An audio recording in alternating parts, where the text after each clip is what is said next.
Hello students, today we will discuss the stream of consciousness in James Joyce's novel A Portrait of the Artist as a Young Man. Perhaps the most famous aspect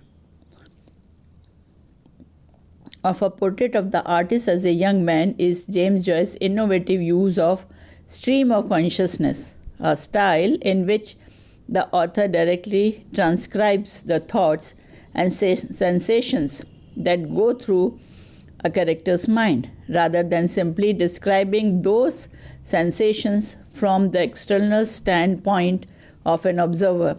Joyce's use of stream of consciousness makes A Portrait of the Artist as a Young Man a story of the development of Stephen's mind.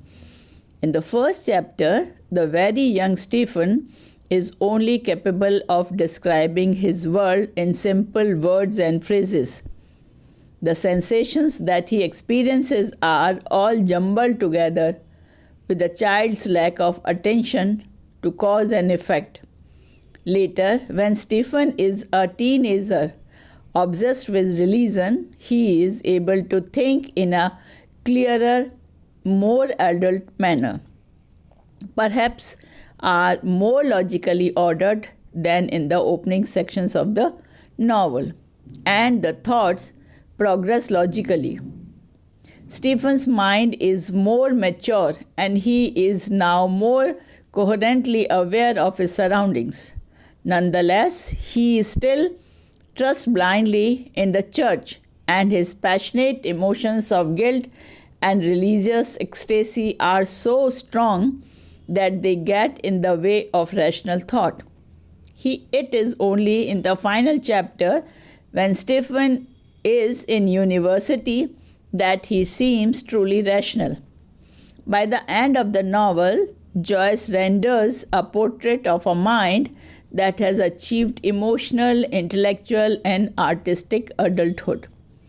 The development of Stephen's consciousness in A Portrait of the Artist as a Young Man is particularly interesting because, insofar as Stephen is a portrait of Joyce himself, Stephen's development gives us insight into the development of a literary genius. Stephen's experiences hint at the influences that transformed Joyce himself into a greater writer he is considered today. Stephen's obsession with language, his strained relation with religion, family, and culture, and his dedication for going an aesthetic of his own mirror the ways in which Joyce related to the various tensions in his life during his formative years. In the last chapter of the novel, we also learn that genius, though in many ways a calling, also requires great work and considerable sacrifice. Watching Stephen's daily struggle to puzzle out his aesthetic philosophy, we get a sense that the great task that awaits him.